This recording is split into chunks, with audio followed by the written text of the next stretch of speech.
Suspect then grabbed the two hatchets and was swinging them around, approaching victim, coming within 5 feet of victim. Victim stated that suspect said, "I'm going to cut this bee," and notice witness standing behind her. All right, the court is calling 2025 CR 002709, State versus Glenn Lorenzo White. Could I have parties announced, please? Rick Pena for the state of Texas. Bob Romack for Glenn White. And are you Mr. White? Yes, ma'am. All right, you entered a plea of no contest on May 27th. According to your plea bargain agreement, punishment is to be assessed at a cap of 6 years in the prison. There's a $1,500. This isn't just another plea deal. This one comes with hatchets. When Glenn White stood before the judge, the plea bargain capped his sentence at 6 years. But tucked into the agreement, an affirmative finding of both deadly weapon and family violence. That means this case has serious legal weight. So why is he claiming it was just a mistake? What started as a no-contest plea is about to spiral into a courtroom moment where tomahawks, substance abuse, and family tragedy collide. But don't blink, because in less than 3 minutes, a jaw-dropping confession changes everything. There's a $1,500 fine, affirmative finding of deadly weapon. This is the run concurrent with 2025 CC 005111, and there's an affirmative finding of family violence. Have both parties had a chance to review the PSI report? State? Yes, Your Honor. Defense? Yes, ma'am. Any objections? No. State? I'm from the state. No Defense. objection. All right. Any witnesses from either side? No. Any witnesses? None from the state. All right, then, state. Let me see, I believe you may be opposed. Just one moment. I was silent, Your Honor. All right, you're solid. All right, you may be excused. Thank you, Your Honor. All right. Counsel, I'll hear your argument. Judge, Mr. White's had some issues in the past. He said it's different this time. He spent time in jail. It's helped him develop a new outlook. He told me he's going to follow your instructions. If you give him probation, he'll never be back here again. We like the recommendations, the probation, outpatient treatment, weekly drug testing. He's had a drug problem. He needs to address that. Mhm. Also, the 180-day jail sanction is a good idea. We're in agreement with all that. All right, so, Mr. White, is there anything you want to say?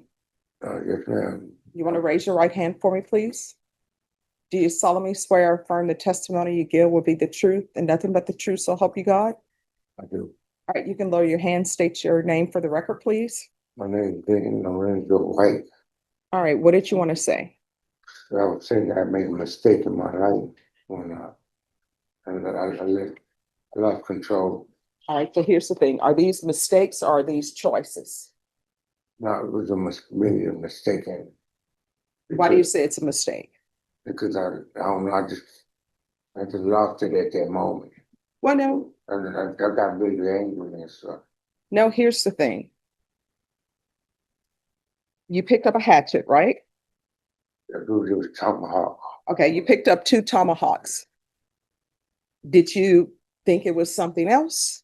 Or did you know it was a tomahawk? No, it was Tomahawk. I just grabbed them and I wasn't thinking. All right, so you grab 2 tomahawks. And according to this, it's with this Monique Gant, Yes. someone that you've used drugs with. I don't know why you all are still together because I read the PSI report and you have 2 children, younger children. You don't even know where they are because you were using drugs. She was using drugs. You didn't get your life together with CPS and your your rights ended up being terminated and you're still with this person. So according to this, Hold up, did you catch that? According to the victim, White didn't just show up. He armed himself with 2 hatchets, slashed through a car window, and came within 5 feet of her, yelling threats. That's not a misunderstanding. That's a deadly conduct charge waiting to happen. White claims he was intoxicated, but legally, that doesn't excuse intent. In fact, under Texas law, voluntary intoxication is not a defense to criminal conduct. Quick poll. Is this still a mistake or a violent choice? Comment below because this just got real. it says, because I want you to tell me where the mistake is. Victim stated that suspect, that's you, arrived at the location to charge his car battery. Suspect saw victim's car and went inside the house to take groceries that the victim bought.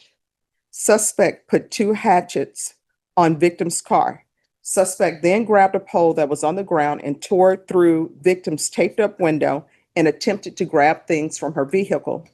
Suspect then grabbed the 2 hatchets and was swinging them around, approaching victim, coming within 5 feet of victim. Victim stated that suspect said, "I'm going to cut this bee," and noticed witness standing behind her. Victim stated that suspect walked to the neighbor's house and dropped off the 2 hatchets at the neighbor's house. That is not true. I went to my mom's house. That was my mom's house. And I went So to- why would you try to take groceries from the vehicle? I didn't take no groceries from the vehicle. Well, I mean, she said you cut through her window. I'm assuming the window Yeah, was, no, I picked up the little pipe thing, and it had plastic on the window, and I tore it open. and Why? everything. I was intoxicated too, Charlie. all right. Here's the thing, Mr. White. I don't think you'll be a good candidate for probation. And let me just tell you why. You've been on probation before. Then you have a theft case that you were convicted of. Then you have a criminal mischief that you were convicted of. Then you have an assault case that you were convicted of. This started in the 80s. And then you have another criminal mischief that you were convicted of. Then you have another assault case, they say dismissed for insufficient evidence. It's probably dismissed because the complainant didn't want to go forward with it. Then you had a possession of marijuana, and I realized it's marijuana, but you were placed on probation for that, and your probation was revoked. Then you had another assault, and now we're in the 2010s. You had another assault, and you were given probation, and your probation was revoked.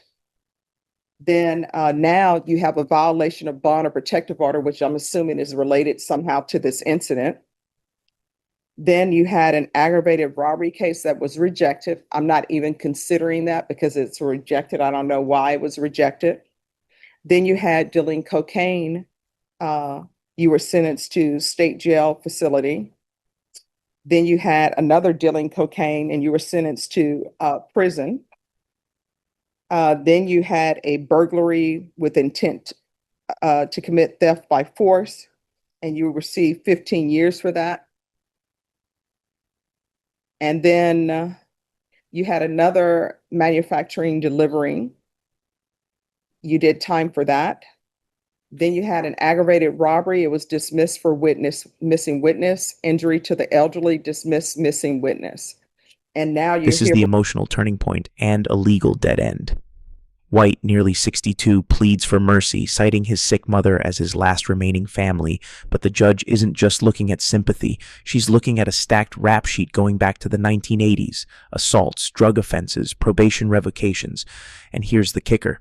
He failed at both probation and parole, twice. In legal terms, that makes him a high-risk offender with diminished credibility in sentencing mitigation. So while his plea may tug at heartstrings, the court's about to hammer down, with consequences that echo decades of decisions. But what happens next might just surprise you. And now you're here before me. How old are you? I'm going to be 62 years old. All right. So I don't think you're a good candidate for probation. Can I say something? Sure. See, I've changed my life. My mom got sick now. I'm old too. And I don't know if I had that much time left in my life. But I really want to see my mom. She's in her 80s.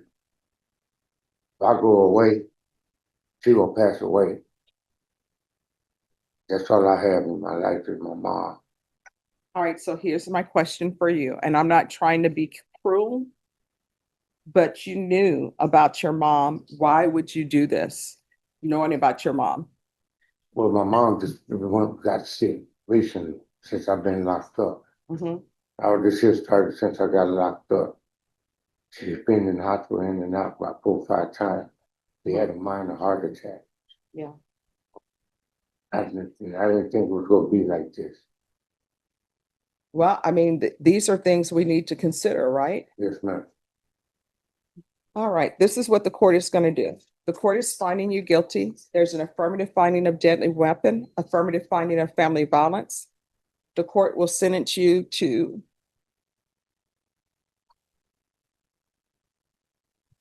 5 years in the prison, give you credit for any time served. This is to run concurrent with 2025 CC 005111. There's an affirmative finding of family violence, and there's to be no contact with Monique Gant, G-A-N-T. And the court will recommend the therapeutic community. Did you review the document entitled Trial Court Certification of Defendant's Rights to Appeal with your attorney? Did you understand it and sign it? Yes. Because this is a plea bargain agreement, because I followed your plea bargain agreement, and because you waived your right to appeal, you do not have the court's permission to appeal. Because this is an affirmative finding of family violence and also a felony conviction, you're not allowed to own or possess any weapons or ammunition. If you have a question over what a weapon or ammunition is, you'll need to speak to an attorney. All right, we can go off the record. Here's the thing, Mr. White. Your history doesn't look good, right?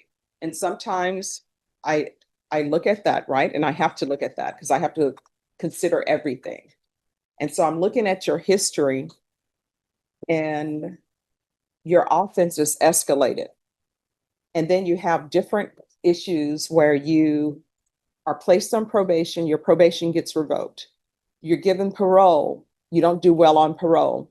And I will tell you, I've done parole hearings before, and parole is so much easier than probation is. Because parole is sort of, in a way, it's sort of like college. And this is the best way I can explain it. When you're in public school and you're not in college yet, everybody is telling you everything to do. This is your class for today. That's what probation does. When you get on parole, what they do is they don't tell you, you need to do this, this, and this. They just give you a sheet of paper. You have your freedom. And on parole, if you report, call them whenever they want you to call and do a drug test and get employment, they're happy, they're satisfied. So for you to have the parole issues that you've had, that tells me a lot. But I'm recommending the therapeutic community for you. The therapeutic community will help you when your parole time comes up, because they're going to see that you are actually doing something to try to help you with your drug addiction. Because when people are looking at whether or not to place you on parole, and I've done parole packets for my clients in the past too, they want to know if they place you on parole, is this a person who's not going to commit any more offenses? So you need to be working on a plan. Like, I'm going to be doing sober support meetings. This is where I'm going to be doing them. This is where I'm going to be living. I'm going to be stable. This is how I'm showing you that I'm going to be stable. That's what you'll need to do for them, okay? All right, good luck to you.